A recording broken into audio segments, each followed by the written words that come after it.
Pak Ridwan Kamil waktu itu minta syarat, boleh saya ke Jakarta, tapi syaratnya wakilnya dari PKS. Sebetulnya sampai di Majelis Syuro ke-10 itu masih tetap di luar. Nah, harapannya PKS masih bisa ngusung Pak Anies. Pak Emil relatif masih lebih muda dari saya dan saya lebih senior. Ya tentu ini pasangan yang klop lah. Intinya kita akan fokus pada bagaimana mencari solusi yang konkret untuk warga Jakarta ini. Ya kita akan membangun waduk-waduk di selatan. Nah di ujung nanti kita bangun Giant Seawall. Saya juga beberapa kali komunikasi dengan pentolan-pentolan Jackmania. Ya sejauh ini yang sudah berkomunikasi ternyata jadi pendukung. Ya alhamdulillah sudah dapat 51%, ada yang mengatakan 48%. Saya kira sih optimis lah untuk satu putaran.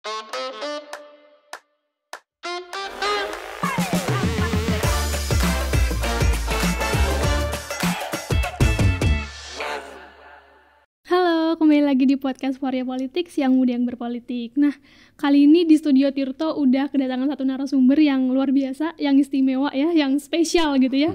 Kita kedatangan bakal calon wakil gubernur Jakarta, Pak Suswono. Tepuk tangan dulu dong teman-teman. Wah, ini hari ini kita mau ngobrol-ngobrol soal mungkin pencalonannya Pak Suswono dengan Kang Emil gitu ya. Yang waktu itu kayaknya dinamikanya sempat ramai sekali gitu kan. Dan apalagi juga dari PKS juga kan waktu itu sepertinya riuh sekali gitu dinamikanya kan. Dan kenapa sih sebenarnya kok akhirnya mau merapat ke Kim dan jadi Kim Plus gitu Pak Suswono sebenarnya? Ya itu makanya kalau menang jangan nanggung-nanggung. Kan PKS jadi pemenang di Jakarta ya Mbak. Iya betul-betul. Jakarta, tapi memang cuma dapat 18 kursi. Iya. Waktu itu kan belum ada keputusan MK. Iya. Makanya syarat untuk bisa nyalonkan gubernur itu sendiri itu harus 22 kursi.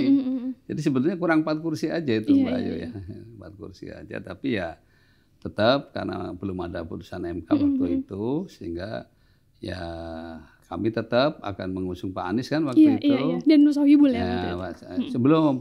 Ini dulu, yang penting ini dulu keputusan gubernur Pak Anies ya. Cuma kami berharap Pak Anies bisa nambahin 4 kursi supaya dapat minimal 22 kan. Dan waktu itu ya alhamdulillah itu Nasdem juga mendukung Pak Anies kan. Waktu itu sudah deklarasi. Bahkan sudah menyatakan wakilnya tidak dari Nasdem.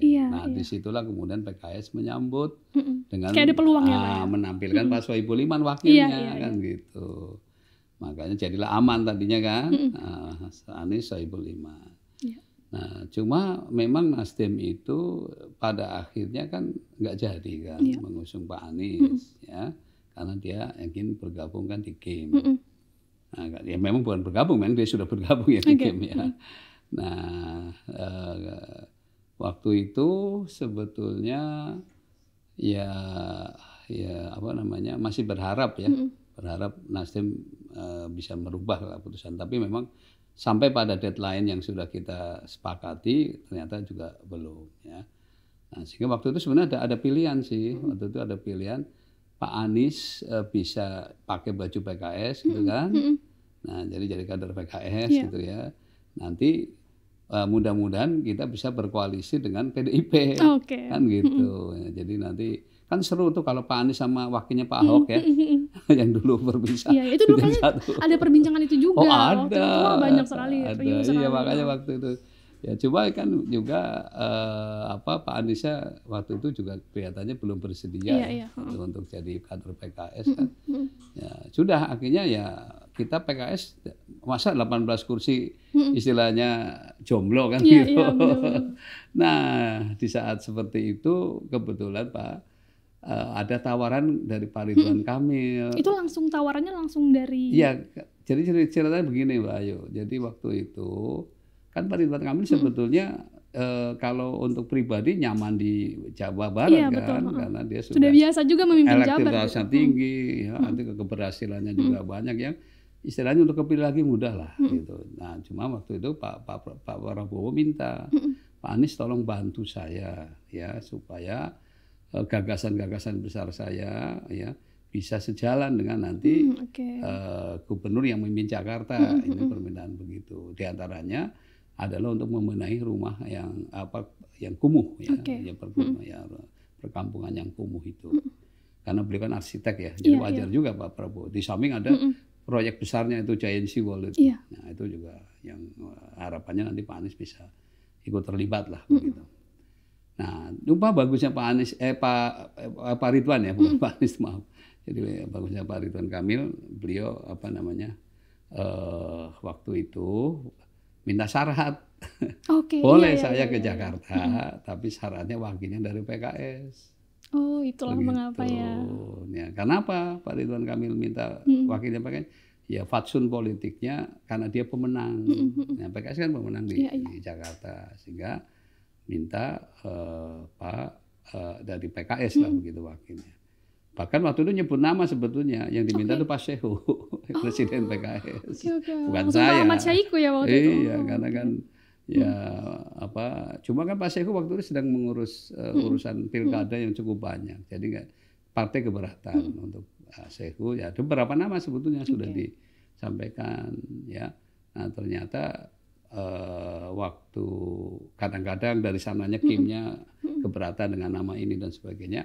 Nah, akhirnya pas terakhir itu nama saya yang dimunculkan itu rupanya diterima oleh Pak Prabowo gitu ya.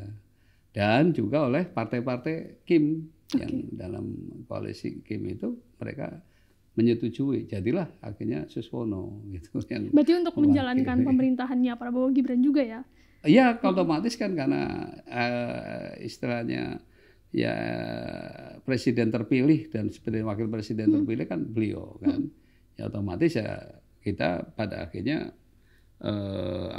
melalui Jakarta inilah kemudian kita bisa masuk dalam Kim Plus itu makanya setelah itu. Tapi sebelumnya sebelum bergabung ke Kim kemudian menjadi Kim Plus sudah ada keinginan nggak sih dari PKS untuk gabung sebenarnya Pak Suswono? Sebetulnya sampai di Majelis Syuro ke-10 waktu itu musyawarah Majelis Syuro ke-10 itu masih tetap di luar. Ya, masih tetap di luar karena ya harapannya tadi PKS masih tetap masih bisa ngusung Pak Anies kan waktu itu. Nah, cuma kan persoalannya melalui Jakarta ini tadinya ya akhirnya kita mulai bergabung.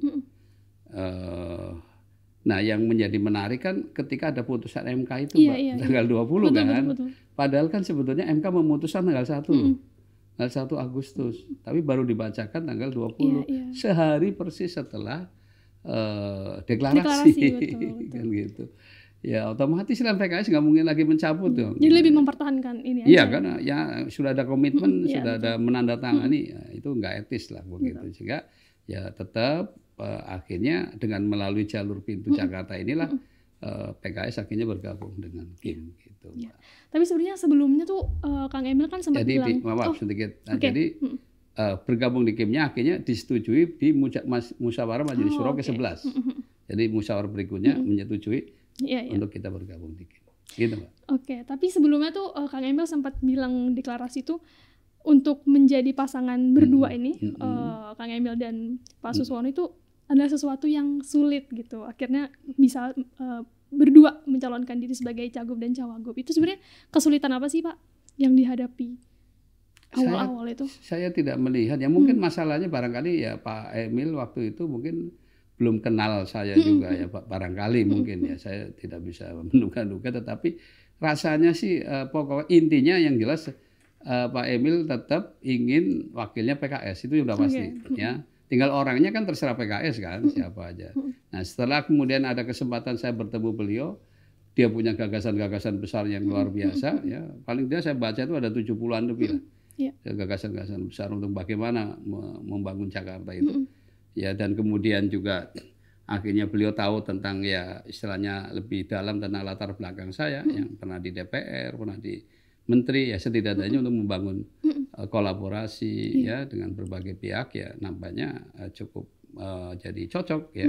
Artinya Pak Emil juga ada orang yang relatif masih lebih muda dari saya dan saya lebih senior ya, tentu ini pasangan yang klop lah begitu. Jadi ibaratnya Pak Emil nanti gasnya, saya ngeremnya.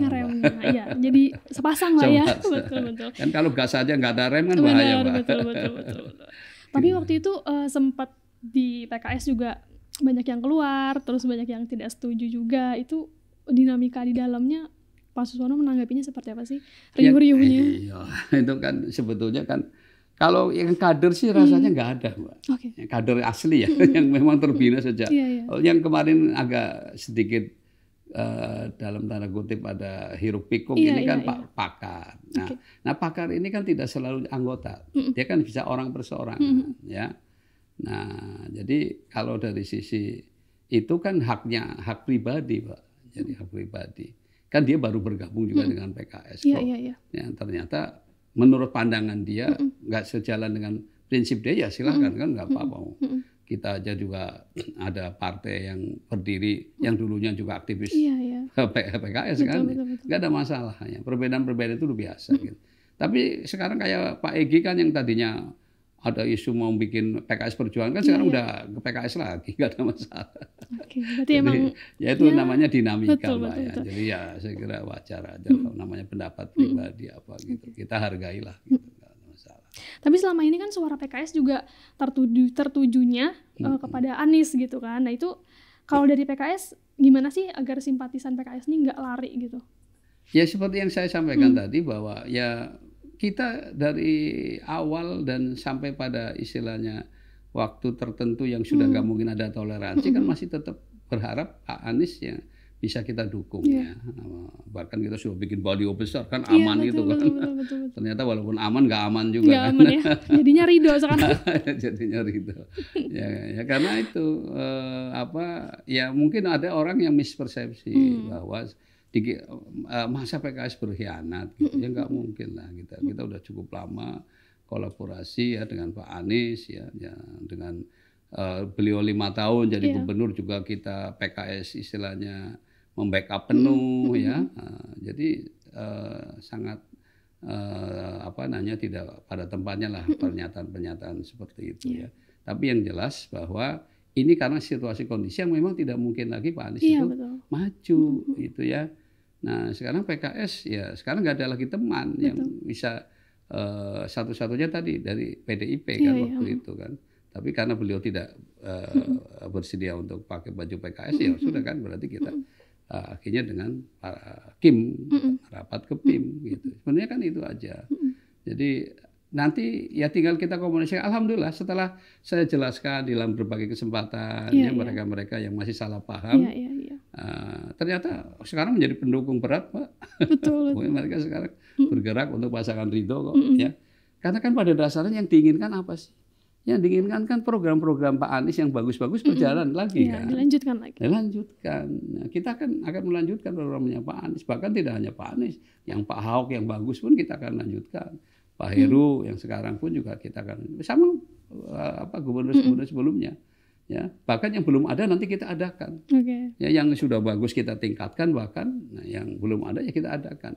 Intinya kita akan fokus pada bagaimana mencari solusi yang konkret untuk warga Jakarta ini yang problem-problem yang klasik lah ya, apakah banjir, macet yang begitu-gitu ya. Itu yang kita akan fokus ke sana Mbak nanti.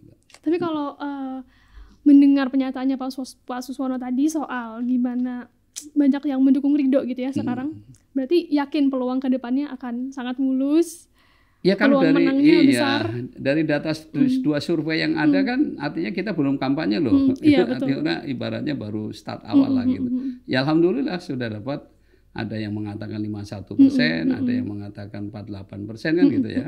Ya alhamdulillah itu artinya start awal. Artinya tinggal nanti kan mesin partai kita hidupkan kembali. Para anggota dewan yang sudah jadi maupun yang juga kemarin berjuang bisa menghidupkan para relawan-relawannya lagi. Betul. Ya saya kira sih optimis lah untuk satu putaran ya, insya Allah. Gitu. Tapi ini dilihat juga dari setelah bergabung jadi Kim, menjadi Kim Plus gitu kan didukung oleh 15 parpol. Betul. Nih, nggak main-main ya 15 Malah parpol. ada tambah satu lagi, Pak. Oh, apa itu? Partai Damai Kasih Bangsa. Oh, itu baru berarti ya? Iya, yang dulu PDS-nya. Oh, Partai PDS, Damai okay. Sekarang mereka mendukung juga gitu. Iya, kalau dilihat ini 15 parpol kan sangat besar gitu ya. Kemudian kalau dilihat 2 paslon lainnya gitu kan yang Pak Pramono, Anung dan juga Bang Rano Karno gitu kan itu diusungnya oleh satu PDIP gitu. Ada kan. satu lagi nama Hanura. Oke, Hanura dan kemudian ada paslon independen gitu. Nah, ini kalau Pak Suswono melihat ke depannya dinamikanya gimana sih pilkada ke depan gitu? Ya tentu ini menarik ya, karena ada pasangan tidak hanya satu kan, Iya, artinya iya. berarti kan nanti adu gagasan Betul, kan, betul, betul. ya. Jadi ini area apa istilahnya kontestasi yang harapannya tentu masyarakat itu bisa melihat secara objektif ya, gagasan-gagasan yang ditawarkan oleh paslon ini mana yang lebih menarik, Iya. kan intinya begitu ya. Nah, Ridwan Kamil Suswono sudah menyampaikan dalam visi misi yang sudah diserahkan ke KPUD itu sangat jelas gamblang apa saja yang akan untuk menyelesaikan persoalan-persoalan Jakarta gitu, Yeah. Pak ya. Di antara persoalan ya apa membenahi perkampungan kumuh itu ya, karena memang luar biasa ya. Saya sudah beberapa titik yang saya kunjungi, Mbak ya, baik yang di sekitar Ciliwung maupun juga yang di Pejagalan Jakarta Utara maupun yang di Tambora, Oke. ya itu Masya Allah mengenaskan memang. Betul. Ya, dan ini harus dicarikan solusi. Ya, itulah yang maka diamanatkan oleh Pak Prabowo untuk membenahi itu diantaranya. Gitu. Ini termasuk berarti Jakarta, tagline ya, Jakarta Baru, Jakarta Maju. Nah, itu termasuk berarti mungkin program-program yang akan dilanjutkan, menangani banjir, juga tentu. Kemudian apa waktu itu yang dibilang sama Pak Kang Emil tuh membangun perumahan di tengah kota ya, di atas pasar, di atas stasiun seperti itu. Nah itu persoalan utama Jakarta kan memang banjir. Nah dari Pak Suswono dan juga Kang Emil ini gimana sih melihatnya dan apa yang ingin dibenahi? Yang namanya banjir itu kan pasti ada aliran air kan, dari atas ke bawah, ini hukum gravitasi kan. Nah maka ya tentu sumber air kan pasti dari atas ya kan. Nah dari atas maka nanti dengan sekaligus ya aglomerasi itu kan, satu kesatuan itu, ya kita akan membangun nanti memperbanyak waduk-waduk di selatan. Paling tidak untuk menahan kan, supaya air yang gelontor langsung semuanya ke Jakarta gitu ya, ke laut gitu ya. Nah itu ditahan. Ya waktu Pak Emil jadi gubernur, beliau sudah bangun dua ini artinya menyediakan lahannya ya, yang bangun kan dari Jakarta, Pak Jokowi waktu itu ya. Nah itu sudah paling tidak sudah menahan sekian persen air itu tidak langsung menggelontor ke Jakarta. Nah kalau ditambah lagi kan memperlambat lagi. Ya, itu. Nah di tengah nanti dalam perjalanan ya di Jakartanya itu kan kita bisa buat yang namanya apakah biofori atau juga sumur-sumur resapan. Ya itu artinya paling tidak supaya air-air yang mengalir pun juga kemudian masuk ke tanah ya. Nah, begitu. Nah di ujung ya nanti kita bangun, nah itu tadi giant seawall tadi ya. Nah supaya apa fungsinya nanti dua itu ya, tadi menahan sisa air yang ada, yang kedua ya menahan rob ya, kalau air laut naik kan, sementara Jakarta kan ini air apa sudah bisa dikatakan di bawah air laut kan. Nah ini kan bahaya juga. Jadi banjir itu ada yang dari atas maupun juga ada yang dari laut. Nah itu nanti dua-duanya kita atasi ya. Tentu kalau giant seawall memang programnya pemerintah pusat ya, karena dananya cukup besar. Nah tentu kami yang diuntungkan tentu saja ya, Jakarta seperti itu. Tapi kemudian dengan permukiman yang sudah berada di bawah air laut yang semakin tinggi itu kan ada banyak permukiman yang seperti itu. Itu bagaimana Pak Suswono? Ya saya kira saya setelah dialog ya dengan mereka, kira-kira kalau dipindahkan ke rumah vertikal ya ke atas itu bersedia nggak? Rata-rata bersedia, kok nggak ada masalah. Yang penting ada kepastian dia dapat rumah gitu ya. Betul. Yang masalahnya kan seringnya digusur dulu, belum ada pilihan dia nggak, ya gimana kan? Ya karena memang dia mungkin menghuni tidak ada legalitas ya sebenarnya, tapi kan dia manusia yang juga harus dimanusiakan tetap ya. Nah oleh karena itu kita tentu ketika akan membangun itu cari alternatif dulu untuk penghuniannya dia pasti nggak gitu ya. Nah kalau dia sudah, nah nanti baru area-area yang kumuh itu, jadi ada dua pilihan, bisa memindahkan atau bisa menata. Jadi rumah-rumah kumuh itu bisa ditata kembali misalnya dengan tingkat tapi murah gitu ya. Nah itu Pak Ridwan Kamil sudah punya tuh konsepnya. Ya, jadi nanti kayak knockdown aja. Jadi bangun dengan hanya seminim mungkin harganya ya, seminimal mungkin. Nah itu bisa nanti ada dua lantai, 3 lantai gitu yang bisa dinikmati oleh warga-warga yang padat seperti itu. Ya, jadi dua pilihan nanti, ada yang ke vertikal, ada juga dengan menata itu. Nah, kalau perkampungan itu nanti tertata dengan baik kan jadi indah juga. Ya. Terus juga kita tentu akan memperbanyak ruang terbuka hijaunya. Betul, RTH ya. Sekarang kan coba Ekopark ini dikunjungi kalau weekend, Mbak, coba ke situ, ke tempat penuh sekali. Ya, dari mulai bayi sampai kakek-kakek ada di situ. Dan aura kebahagiaannya nampak di situ. Kita senang lihatnya. Saya juga tanya ke mereka, gimana, ada yang dari Cipinang, ada yang dari Rawajati, bahkan ada yang lebih jauh lagi. Dan rata-rata apa? Karena gratis. Iya. Ya, itu karena Kang Emil juga dulu di Bandung sudah sangat banyak membangun taman. Iya, betul. Nah, itu saya kira nanti kita akan perbanyak lah. Paling tidak nanti di timur ada, ya, di utara ada, di barat ada. Kan jadi bagus, makin orang tersebar ya, dengan jadi membuat orang bahagia sebenarnya sederhana kok. Pemerintah punya duit kan mestinya bisa, ya, seperti itu. Dan kita akan menghijaukan, Mbak, karena memang Jakarta ini termasuk kota terpolusi ya, nomor 3 kalau tidak salah. Ya, itu tentu kita harus memperbanyak pohon. Ya, maka salah satu yang juga akan kita dorong adalah bagaimana kita akan menanam pohon 3 juta pohon insya Allah dalam 3 tahun. Ya. Ini ada satu kota di Kolombia namanya kota Medellin, itu ternyata dengan menanam pohon yang cukup banyak itu bisa menurunkan ini suhu, Mbak. Ya, sekitar 2-3 derajat. Nah, ini kan menarik kalau bisa kita wujudkan gitu. Ya, termasuk nanti bangunan-bangunan ya, kalau bisa di atas itu hotel, perkantoran apa itu sebenarnya bisa membuat kayak hutan lah di atas gitu ya. Ya, tanaman-tanaman yang menyerap polusi lah. Seperti itu. Ini kita perbanyaklah hijau di Jakarta. Kemudian pembangunan Jakarta pasca IKN gimana Pak Suswono? Ya itu makanya kita semboyannya Jakarta Baru itu karena memang sudah tidak lagi ibu kota. Tapi kan persoalannya akan memindahkan sampai sepenuhnya ke IKN kan perlu waktu. Betul. Dalam waktu cuma 5 tahun ini rasanya pusat ya Jakarta itu masih jadi pusat inilah bagaimanapun juga pemerintahan pun kayaknya masih banyak di Jakarta ya. Nah, mungkin Pak Prabowo juga kelihatannya akan mengantor masih banyak di Jakarta kan.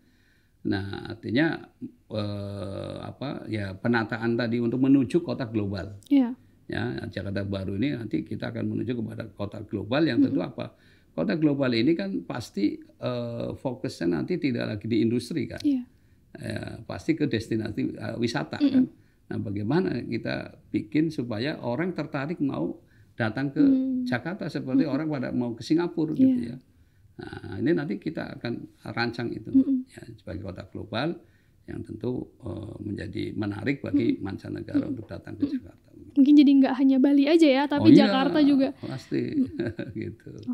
Karena tapi walaupun kota global juga kita tetap tidak melupakan ya budaya lokal ya asli yang Jakarta tentu Betawi kan, maka kita pun juga punya semboyan akan bagaimana melestarikan budaya Betawi, yaitu Gerbang Betawi, gerakan membangun budaya Betawi itu tetap juga akan kita lakukan ya seperti itu, Mbak.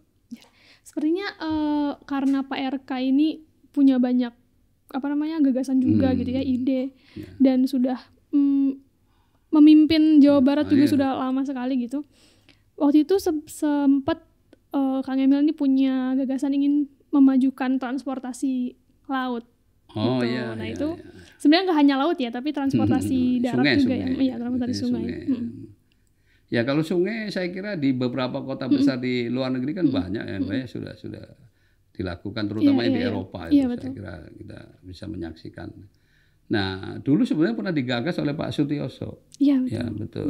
Berarti Pak Sutioso itu pernah menggagas itu, dan nanti kenapa waktu itu nggak sampai jadi ya istilahnya, kan pasti ada masalah. Nah nanti kita kaji, kita evaluasi ya, dengan kemajuan teknologi saya kira sangat mungkin lah itu bisa gitu. Dan itu menarik kan juga jadi bisa jadi area wisata juga betul. Menarik ya. Jadi ini konsepnya akan seperti apa Pak? Untuk transportasi sungai itu konsepnya apakah akan berkeliling? Ya namanya sungai kan cuma satu arah kan, nanti atau tinggal bolak-balik aja kan begitu kan istilahnya dari di sungai itu ya, karena ujungnya kan nanti laut sungai ya. Jadi intinya kita akan memanfaatkan diantaranya untuk apa? Ya mengurangi arus lalu lintas di darat ya, jadi orang bisa ada alternatif Ya, itu kalau itu bisa luar biasa loh, Pak. Insya Allah. Berarti mengurangi ini juga dong, Pak. Apa namanya, emisi? Oh iya, otomatis. Bertujuan untuk itu. Ya itu salah satunya itu karena kita ingin supaya ya fakta ya, Mbak ya. Jadi orang yang banyak hadir istilahnya yang sakit itu ternyata penyakitnya diantara ISPA itu, Mbak. Ya, saluran pernapasan atas itu dia memang karena polusi udah pasti itu karena faktor itu, ya. Nah, Jakarta panas itu kan juga diantaranya itu. Nah, coba Pak kita seharian di Ekopark betah, Mbak ya. Ya karena enak, nyaman, adem gitu ya. Permainannya banyak untuk anak-anak juga betah di situ gitu. Nah, itu yang kita inginkan tuh. Gimana Jakarta itu bisa banyak tempat-tempat seperti itu. Tapi sejauh ini untuk program itu sudah sampai mana, Pak? Ya artinya belum, ya makanya kita masih ya artinya sudah menjadi sebuah gagasan yang tentu nanti ya dipilih dulu kan, Mbak.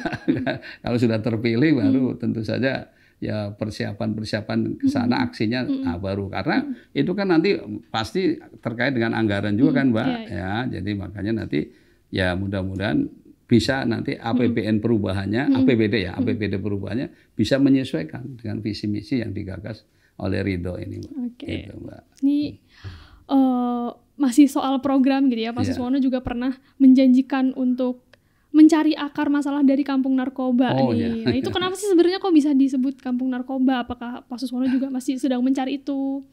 Gitu. Dan emang Pak Suswono berani untuk menggusur atau menertibkan gitu? Ya, yang jelas pertama sebutan kampung narkoba aja itu sudah pasti nggak enak didengar ya. Warga di situ pasti juga keberatan lah disebut ini kan, karena saya yakin pelakunya kan pasti mungkin nggak banyak ya. Cuma karena mungkin sering terjadi kasus-kasus atau apa barangkali ya. Nah, ya tentu itu tadi kita akan coba akar masalahnya kita cari ya, karena boleh jadi apakah karena banyak nganggur misalnya kan. Atau juga mungkin ada korban ini, kadang-kadang kan orang terjerumus itu juga pertama dikasih kan kadang-kadang, jadi dia korban sebetulnya. Nah, orang-orang seperti ini kan justru harus diselamatkan. Ya, saya yakin orang itu pada dasarnya ingin sehat yang alamiah gitu ya. Ya, itu kan dia terpaksa ke situ kan pasti karena ada faktor-faktor lain. Di antaranya mungkin karena stres kan. Ya, seperti para artis-artis kurang apa coba kan, uang ada. Ya, harusnya untuk hiburan macam-macam banyak uang kan. Tapi kenapa larinya ke narkoba gitu kan? Ya, itu yang kan berusaha dicari ya. Nah, artinya kan berarti memang tingkat stres yang tinggi dan memang ini, Mbak, di Jakarta ini dalam penelitian itu dikenal sebagai kota terstres di dunia nomor 9. Ya, nomor 9. Nomor satunya Mumbai di India. Ya. Nah, ini kan makanya ya dengan artinya apa, berbanding lurus kan dengan stres yang tinggi itu, yang karena korban narkoba ternyata bukan hanya orang kaya kan, bahkan orang miskin pun banyak yang terjerat ke situ. Ya, apakah kemudian akhirnya dia menjadi pelaku ini apa istilahnya konsumen, atau bisa jadi mungkin meningkat kemudian menjadi bandar ya, pengedar dan sampai pada bandar kan, mungkin seperti itu. Ya, saya yakin sih pada dasarnya karena ini sesuatu yang menyimpang dari apa istilahnya fitrah manusianya ya. Jadi secara bertahap lah kita pasti dengan dialog ya, dengan apa pendekatan-pendekatan yang sifatnya ya, lebih humanis ya. Nah, kemudian juga memperbanyak ini. Nah, tadi dengan budaya Betawi yang sebetulnya kan menghibur itu, lenong ya, kan menghibur. Nah, kalau itu diperbanyak apa sanggar-sanggar lenong itu di berbagai tempat dihidupkan kembali ya, yang sudah, karena dulu banyak ya sanggar-sanggar yang ada. Saya sudah bertemu dengan para pelaku seni itu, memang sekarang terjadi penurunan gitu. Nah, itu kan kalau ini berbanyak lagi orang bisa terhibur ya dengan hiburan yang murah meriah gitu ya, dan mendidik lagi karena di situ ada pesan-pesan moral yang biasa dilakukan. Ya, ini saya kira nanti sejalan, Mbak, gitu, untuk mengatasi problem-problem tadi. Sebenarnya itu berkaitan ya jadinya. Pastilah. Soal mental health, juga soal kemiskinan, pengangguran, dan itu yang mau dicoba Pak Suswono dan Kang Emil. Iya, makanya diantaranya itu nanti ada aplikasi konsultasi lah. Oh, ini. Ya, orang-orang stres apa mobil curhat ya? Iya, curhat itu diantaranya kalau nanti misalnya dia tidak melalui aplikasi, mobil curhat pun kita akan kelilingkan ya. Misalnya di Car Free Day ada nongkrong di situ mobil curhat, ada psikiater, ada mungkin ada psikolog, ada rohaniawan ya seperti itu. Jadi supaya orang-orang yang kira-kira memang ada problem ini larinya jangan ke hal-hal yang kemudian negatif. Ya, padahal itu bisa diatasi. Kan itu persoalan-persoalan kejiwaan yang sebetulnya bisa diatasi. Tapi sebenarnya langkah awalnya nih Pak Suswono untuk jika nanti terpilih gitu ya, langkah awal untuk sosialisasinya mungkin kepada warga di kampung narkoba itu kemudian bagaimana sih? Dan apakah percaya diri itu untuk bisa bukan menghilangkan ya, mungkin mengurangi secara drastis gitu? Ya, pemerintah kan punya perangkat ya. Pemerintah ini artinya punya perangkat yang bisa untuk menyelesaikan dalam tanda kutip ya. Artinya karena tadi mungkin bisa jadi tetap untuk menyelesaikan total mungkin tidak bisa gitu. Tapi paling mengurangi secara bertahap. Ya. Nah, perangkat kita ada semuanya ya. Tadi makanya diinventarisir kan. Ini orang problemnya apa? Sampai terjun ke situ kenapa? Ya, yang ini si B kenapa? Kenapa sampai terjun? Kan masih orang berbeda-beda. Ya, jadi kalau sekedar misalnya dia korban karena tadinya istilahnya digratiskan, yang akhirnya kemudian kecanduan, ya. Nah, kan orang-orang seperti ini nanti kan ada rehabilitasi, ya, bagaimana supaya dia bisa kembali normal, ya. Nah, untuk yang istilahnya dia terjun karena jadi pengedar, kan berarti lapangan kerja kan, asal dia punya dapat lapangan kerja yang kira-kira apalagi mungkin setara dengan yang ini, kan resikonya besar kan kalau jadi pengedar kan, ya hukumannya lumayan tinggi. Nah, jadi nanti ini persoalannya lapangan kerja, jadi saya kira nanti lihat dulu petanya seperti apa gitu, Mbak. Dan saya yakin sebagai pemerintah daerah punya perangkat dan itu saya tentu akan gunakan ya, kami ya, dengan Pak Ridwan Kamil tentu akan menggunakan perangkat itu untuk menyelesaikanlah persoalan-persoalan sosial yang ada di masyarakat. Gitu. Sebenarnya menarik ketika dilihat banyak program juga yang relate dengan anak-anak muda juga Gen Z gitu ya, milenial dan semacamnya itu. Mungkin ini program-programnya nanti juga akan kita bahas lagi gitu ya di waktu mendatang gitu ya. Yang kita simpan dulu gagasannya untuk dibahas lagi gitu ketika nanti ada waktu lebih gitu ya. Boleh. Sekarang saya ingin tanya sih sebenarnya menuju ke kontestasi ini ya, pilkada gitu ya. Gimana sih sebenarnya Pak Suswono dan juga Kang Emil ini menangkis serangan-serangan politik nih? Ya kita kan kita biasa saja ya, artinya karena kita ingin demokrasi ini dilalui dengan riang gembira ya. Kontestasi ini jangan dijadikan semacam permusuhan ya, tapi kompetisi ya, kompetisi gagasan. Ya, jadi ya kami tidak akan melakukan hal-hal yang negatif lah kepada dalam tanda kutip apa istilahnya kompetitor ya, untuk pilkada ini ya. Kami akan fokus pada solusi-solusi konkret lah. Ini persoalan yang tadi digambarkan tadi, apakah soal pemacetan, soal banjir, soal pengangguran, soal harga pangan yang tinggi, yang begitu-gitulah kita akan fokus ke situ. Ya, jadi kita tidak termasuk tadi salah satunya desentralisasi dengan memberikan stimulus kepada RW dengan 200 juta ya. Ini di luar dana operasional ada sendiri ya. Yang kita tentu akan bahkan jika memungkinkan dananya kita akan tambah bahkannya. Tapi intinya per RW 200 juta itu apa? Untuk menyelesaikan persoalan-persoalan utama ya di situ. Ya. Makanya tadi solusi-solusi konkret diantaranya seperti itu Mbak, desentralisasi. Nah juga kolaborasi. Nah, kolaborasi dengan apa? Ya tadi dalam konteks tadi untuk mengatasi banjir atau misalnya mengatasi harga pangan yang tinggi, gimana kita bisa kerjasama dengan supplier ya dari daerah-daerah yang penghasil supaya kita bisa ada kepastian suplai ke Jakarta aman. Yang kayak begitu. Terus ada inovasi. Makanya DKI singkatannya kan, desentralisasi, kolaborasi dan inovasi. Ya, karena kita tadi dengan perkembangan teknologi dan sebagainya tentu kita juga akan memanfaatkan bagaimana supaya ada akselerasi untuk kemaslahatan bagi warga Jakarta. Begitu Mbak. Jadi kita nggak akan menyerang apalagi merendahkan kompetitor, enggak kita. Selama kampanye juga nanti ya? Ya, intinya kami akan lebih menonjolkan pada gagasan-gagasan kami yang kita tawarkan dan solusi-solusi konkret yang kita tawarkan. Nah, itulah ridho gitu. kalau bicara soal gagasan, kemudian mau mengedepankan solusi gagasan gitu ya yang konkret dari pasangan Ridho ini, tapi kan tidak menampik sebenarnya ada penolakan-penolakan yang terang-terangan nih terhadap Kang Emil gitu ya, yang sudah lama di Jawa Barat, kemudian ke Jakarta, terus juga mendapatkan banyak penolakan yang waktu itu juga ramai banget gitu, Pak Suswono. Itu gimana sih? Ya, saya kira karena belum ada dialog aja atau belum ketemu. Justru karena ada tantangan baru buat Pak Emil. Pak Emil apa sudah itu? Ya itu tadi, dia seorang arsitek, dia sebetulnya sudah cukup banyak karya-karya di Jakarta karena sejak zaman Pak Sutioso itu beliau itu sudah ikut terlibat ya, jadi kayak penasehat lah begitu ya, dari Pak Fokke juga ikut terlibat ya. Nah ini jadi dia ingin terjun langsung bagaimana ikut yang tadi harapan Pak Prabowo tadi untuk diantara pembenahan rumah pemukiman kumuh tadi. Nah itu artinya dia tertantang di situ, ya, termasuk persoalan-persoalan yang tadi yang klasik yang Jakarta itu.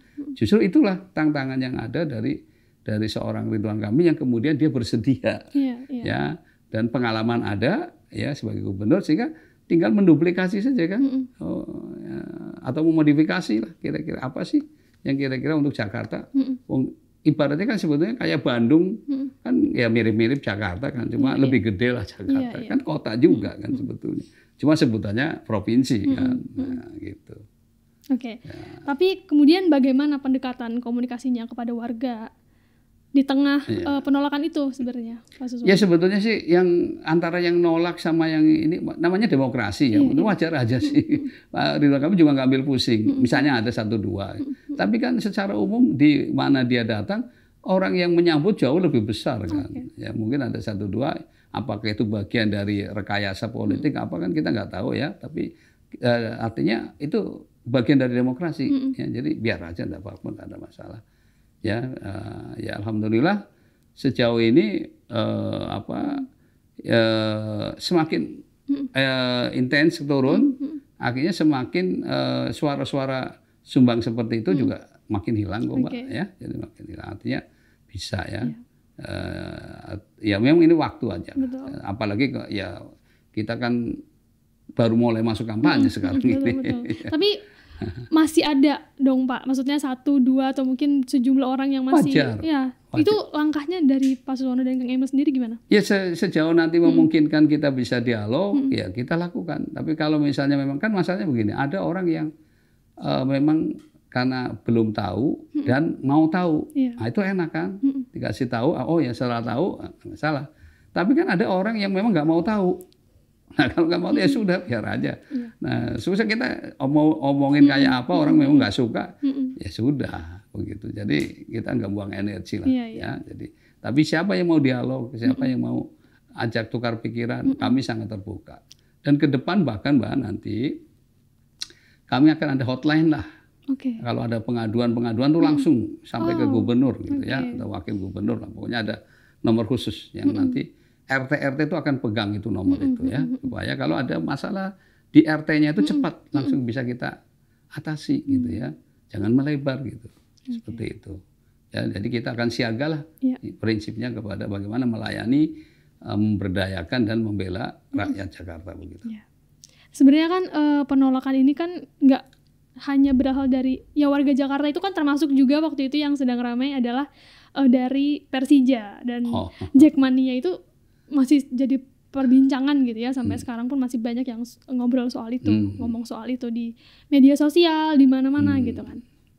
Ya itu tadi, ya saya melihat ya tadi mungkin ada orang yang tadi yang istilahnya nggak, mungkin sebagian ada yang istilahnya yang nggak mau tahu, pokoknya ya Pak Emil identik dengan Persib gitu misalnya kan begitu. Padahal kan coba apa kurangnya Pak Sintayong itu, cintanya kepada istilahnya Korea. Tapi kan karena dia sebagai pelatih PSSI, kan dia harus tetap memenangkan PSSI kan. Dan Korea kalah lagi. Coba negaranya sendiri ya yang dia pasti cinta dengan negaranya, tapi profesional. Nah, jadi saya kira nanti ibaratnya seperti itulah. Kang Emil akan seorang profesional.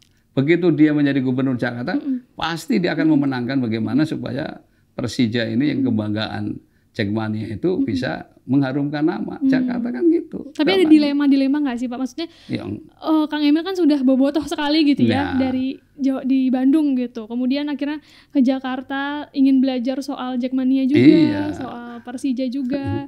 Itu kan Jackmania dan Persija itu kan ceruk suara yang lumayan besar banget justru ya. Dan ya sejauh ini yang sudah berkomunikasi ternyata jadi pendukung kok Mbak. Ya. Saya juga udah beberapa kali komunikasi dengan pentolan-pentolan Jackmania juga ada yang sudah komunikasi ya. Jadi ini persoalan tadi soal miskomunikasi aja ya. Jadi saya yakin dengan berjalannya waktu nanti dan dengan profesionalismenya Pak Ridwan Kamil ya nanti yakinlah ya bahwa ketika dia menjadi memimpin Jakarta, Persija itu akan menjadi nomor satu untuk istilahnya diutamakan bagaimana supaya menjadi kebanggaan warga Jakarta. Karena kan kalau kemudian dia membanggakan Jakarta kan ya gubernurnya juga terangkat kan seperti itu ya. Jadi sekali lagi profesionalisme Pak Kang Emil nggak diragukan bagi saya seperti itu. Tapi hal ini di kemudian hari gitu ya, di kedepannya kan ini baru masuki masa kampanye juga. Isu ini bisa jadi bahan untuk dipolitisasi nggak sih Pak ke depannya? Ya setiap isu apapun tergantung niatnya gitu ya. Kalau niatnya memang untuk memojokkan lawan dan sebagainya, dalam tanda kutip ya, karena kita sebenarnya kan bukan lawan ya, kompetitor aja. Nah itu ya bisa saja, bisa-bisa aja, dan itu sah-sah aja, tidak apa-apa. Namanya demokrasi tadi. Jadi ada orang suka, ada nggak suka ya, ada masalah gitu ya. Kalau dari pasangan Ridho sendiri? Iya, tadi seperti yang saya katakan ya, sejauh ini sebetulnya tadi ketika termasuk dari kalangan Jackmania tadi yang sudah berkomunikasi dan sudah kita rancang bagaimana ke depan ya, termasuk bagaimana supaya tumbuh kader-kader muda, pemain-pemain Persija yang dari hasil didikan kita ya, itu nanti semua akan dirancang gitu ya, supaya Persija ke depan itu sekali lagi bisa membanggakan Jakarta gitu Mbak. Jadi Ridho akan intens lah untuk berkomunikasi. Berarti sejauh ini sudah berapa kali Pak berkomunikasi dengan Jackmania kemudian bertemu gitu? Bang Ridho, Kang Emil juga sudah melakukan itu dan saya juga suruh katanya udah beberapa kali ketemu gitu ya. Ya, tapi kan tadi kalau namanya orang ada satu dua yang masih memang sengaja untuk mempolitisasi kan ya bisa-bisa aja kan ya seperti itu. Tapi saya yakin itu bukan suara murni Jackmania ya, karena sebagian juga mereka objektif kok melihatnya ya. Karena namanya pertandingan itu kan pasti ada yang kalah dan menang. Masa selamanya harus menang gitu. Saatnya ada kalah kan tinggal evaluasi. Kenapa kalah? Apa masalahnya? Ya, apakah pemainnya atau karena faktor-faktor yang non teknis ya sebagainya kan bisa ditelusuri Pak ya. Jadi seperti itu. Ya, dan mulai belajar ketika kalah ya berbesar hati untuk mengevaluasi supaya nanti tidak kalah lagi gimana kan begitu. So kalau misalnya ya nggak mungkin dan menang dua-duanya kan, betul. Memang ada salah satu pilihannya kan bisa salah satu menang seri atau kalah kan gitu kan, menang seri atau kalah. Nah itu harus mulai belajar juga kita. Seperti di Eropa lah kita menonton pertandingan itu makin nyaman gitu ya seperti itu. Karena tapi dulu bukannya berarti pernah kasus-kasus korban penonton kan juga banyak ya kasusnya. Tapi kan sekarang mereka kayaknya Eropa sudah belajar dari kasus-kasus itu. Hal itu masih terjadi sebenarnya Pak. Maksudnya supporter bobotoh juga Jackmania itu kan masih sering bentrok gitu ya. Nah itu jadi salah satu tugasnya Kang Emil juga untuk bisa mungkin adil juga tidak berat sebelah. Betul. Nah ini prinsip adil itu yang saya garis bawahi. Karena orang bisa menjadi ya mengarah ke chaos itu karena biasanya ada aspek ketidakadilan. Ya, tapi kalau adil ya diantaranya berarti memang harus juga dari wasitnya juga. Misalnya ini kan kalau dalam pertandingan kan ya wasitnya, ya penontonnya juga jangan istilahnya emosian ya. Juga dari pemainnya ya. Juga dari pelatihnya, pokoknya semua lah yang terlibat dalam konteks pertandingan itu ya harus bisa memahami posisinya masing-masing dan menempatkannya tadi dengan keadilan. Kalau adil, insya Allah semuanya nyaman lah begitu, Pak. Ya, sebenarnya isu ini tuh menarik juga sih sebenarnya untuk didalami gitu ya. Kemudian gimana nih tugasnya Pak Kang Emil ke depannya untuk Bobotoh juga untuk Jackmania dan semacam itu kan masih sangat panjang. Seperti gitu. Bang Emil itu kan Kang Emil ada istilahnya jejak digital dia yang istilahnya kata-katanya kasar. Dia juga menyadari kok. Oh iya, ini dulu saya muda, ya masih Semalam muda muncul kayak lagi begitu. betul, Iya kan, jadi tapi dia bagus untuk introspeksi. Makanya sekarang kan lebih arif, ya dalam arti ya namanya jiwa muda kayak begitu juga ngomong kayak begitu ya wajar aja. Tapi kan jejak digitalnya ada. Ya jadi memang dia nggak memungkiri, nah, dia gentle. Ya itulah saya tentu sekarang berbeda dengan saya yang dulu kan begitu. Artinya seperti itu. Nah, sebenarnya ada yang menarik lagi nih. Rencananya PRK ini akan membangun juga venue setara dengan JIS gitu ya di Jakarta Utara kan karena mungkin banyak program-program yang juga akan ke Jakarta Utara waktu itu. Kang Emil nih. Itu jadi kekhawatiran nggak sih, Pak? Karena mengingat Kampung Bayam ya dulu apakah akan ada penggusuran lagi yang akan terjadi seperti dulu, itu gimana kan? Ya kalau menurut saya sih pertama tentu dikaji dulu. JIS kan sudah jadi ya. Eksis ya, artinya tinggal bagaimana akses untuk bisa orang mudah ke JIS gitu. Nah itu kan jauh mungkin akan lebih dalam tanda kutip ya mungkin lebih efisien kan karena sudah ada bangunan itu. Kalau ada persoalan yang kaitan dengan Kampung Bayam itu ya itu yang tidak nanti kita carikan solusi terbaik ya. Yang penting mereka juga nyaman dengan solusi. Tadi aspek keadilan intinya seperti itu. Kalau adil saya kira masyarakat Kampung Bayam pun juga saya kira akan bisa menerima dengan baik ya. Tapi kalau JIS kaitannya dengan itu justru aksesnya yang harus kita memungkinkan enggak gitu. Nah kalau misalnya dengan membangun akses yang istilahnya jauh lebih rumit, lebih mahal, lebih ya complicated ya misalnya, nah mungkin bisa jadi ada alternatif ya bangun yang lebih efisien ya. Jadi semuanya itu nanti dikaji dulu Pak, secara mendalam. Nah, apakah harus dengan membangun ini baru atau cukup bagaimana supaya akses ke sana ke JIS ini bisa orang itu nyaman lah, mudah gitu ya.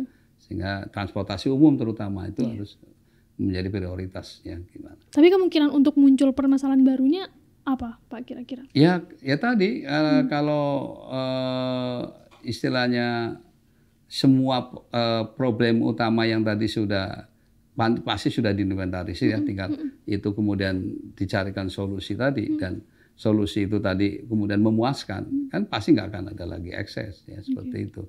Tapi kalau misalnya satu kebijakan baru yang kemudian ternyata juga aspek keadilan tadi tidak muncul ya pastilah akan ada hal baru lagi, masalah baru yang akan muncul. Jadi prinsip kami nanti ya tegas penting tetapi juga yang adil.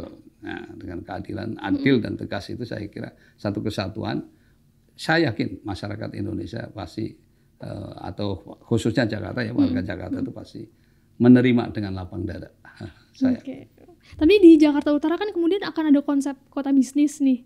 Ya. Nah itu gimana Pak? Ya tadi kita prinsip bahwa bagaimanapun adalah orang miskin kota tetap bisa tinggal juga di kota.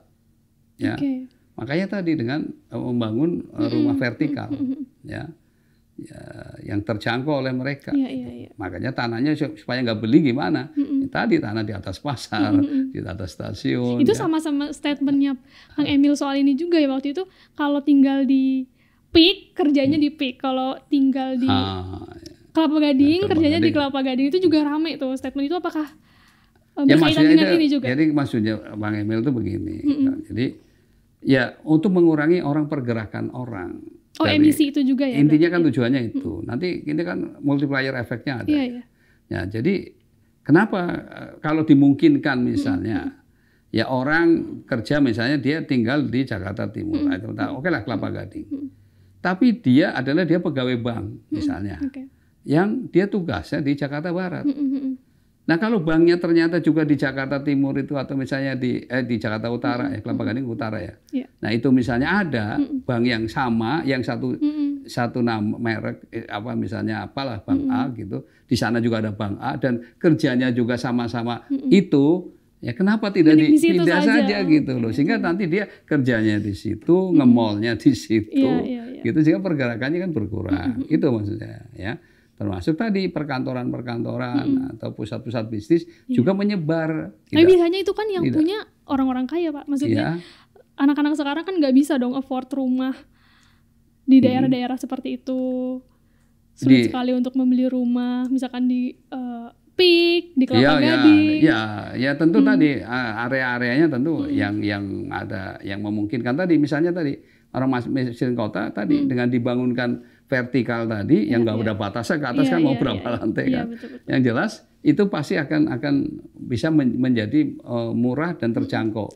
Intinya gitu, apakah sewa dengan murah atau mungkin membeli dengan kemampuan dia mencicil. Karena gini, Pak. Kalau di Jakarta ini salah satu yang kemudian menjadikan mungkin juga stres ya karena ada pergerakan tadi. Yang kedua kan dia harus mengeluarkan kos untuk transport. Nah kalau sekarang kerjanya masih di Kelapa Gading, kemudian dia kerja di banknya juga di Kelapa Gading di situ. Kosnya kan lebih. Nah uang kos kan padahal itu kalau tidak salah sekitar 30% dari gaji dia. Bayangkan kalau misalnya dia gaji 10 juta, kemudian dia menghemat 30%, kan 33 juta. Betul. Nah dia bisa untuk nyicil kan, untuk nyicil rumah-rumah tadi gitu. Jadi ini nanti akan banyak yang dia juga nggak stres lagi. Bisa jam 7 masih santai. Betul. Ya kan, karena nggak perlu lagi ngejar-ngejar transport umum kan gitu. Bicara soal stres mungkin ada mobil curhat juga gitu kan, itu akan difasilitasi. Kemudian dokter keliling juga. Nah itu betul. Jadi termasuk untuk lansia itu kan kasihan ya Pak. Mereka sudah sepuh, dia harus misalnya dibawa ke ambulan, padahal di gang-gang sempit kan coba bisa bayangkan ya. Nah makanya dokternya yang datang nanti insya Allah, yang datang ke lokasi pasien. Nah itu akan kita fasilitasi seperti itu. Tapi itu sebenarnya kan dokter datang ke lokasi pasien itu memang sudah bisa dan sudah biasa juga ya Pak. Biasa. Ini yang menjadi pembedanya apa sebenarnya? Ya, artinya, dari programnya. Iya, tapi artinya kan yang gratis kan. Oke, gratisnya gratis. Berarti. Jadi orang lansia itu yang jelas harus difasilitasi oleh negara. Dalam hal ini ya pemerintah daerah. Berarti fokusnya pada kaum-kaum yang yang rentan yang tentu yang memang perlu perhatian besar lah dari pemerintah untuk mereka gitu. Oke, ini gitu, Mbak. Menarik sekali program-program kerjanya pasangan Ridho gitu ya. Kita harus menantikan nanti ke depannya jika terpilih direalisasikan satu persatu, kemudian juga kita ikuti prosesnya gitu ya Pak ya. Ini tidak terasa kita sudah di akhir, di penghujung gitu ya. Terakhir ingin minta harapannya Pak Suswono untuk kampanye ke depan, kemudian juga pilkada ke depan, harapannya kepada teman-teman. Ya, harapannya tentu saja kami berharap agar kontestasi ini diikuti oleh warga dengan penuh riang gembira ya. Tidak perlu ada hujat menghujat, tidak perlu ada fitnah memfitnah ya.